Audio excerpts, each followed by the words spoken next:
I put my hand on her arm and I said, if you don't mind, I'd like to ask you to get back in the car and let's do that again.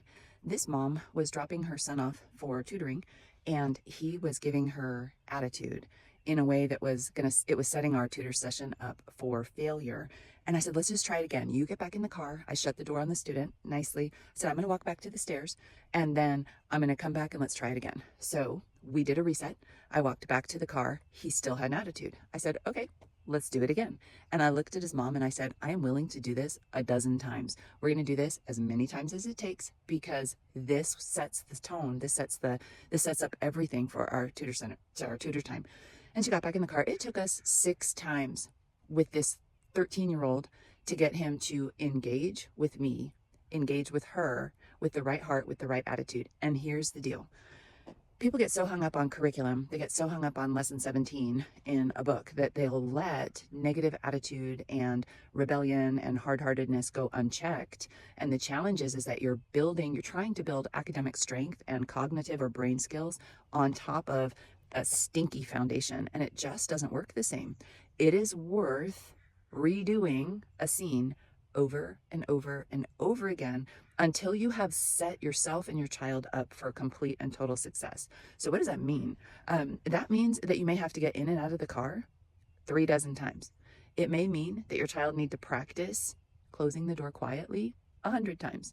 It may mean that your child needs to go back out to the trash, pick up the bag that they just came in, put it back in the kitchen, and then take out the trash the right way. I'm telling you, these are the types of habits that you can build success upon. But if you let your child grumble and complain and stomp and slam the door and lock you out of the car and roll their eyes and growl at you when you're asking them to do very reasonable things, then you're teaching them that they don't need to show up. And I can tell you, on the other side of homeschool, on this side of tutoring, that the attitude is the biggest indicator of success for your child. You know, I get to work with these intensive coaching things with kids that work on attention and memory and processing speed, and it's hard and it's intended to stretch your brain. But when you step up with an amazing attitude, we get so much done and the kids grow so much. But the opposite is also true. When the kids show up with a terrible attitude and all they are is grumbling and complaining, then we don't make any headway and it's not worth the time to sit there across the table. It's the same at home. It's not worth pushing through a math lesson, a writing lesson, a science, a history, a whatever lesson, and neglecting that heart training. So learn the do-over. Teach your kids that when they do something, and it's with the wrong heart, it's the wrong attitude, that all you're going to say is, let's do that over. And everybody backs up, and then you do it again. And mom, dad, do it as many times as it takes to show them that you mean business. Because that investment in training pays off in dividends in life. It's amazing. So I'm going to say it clearly. Have a backbone.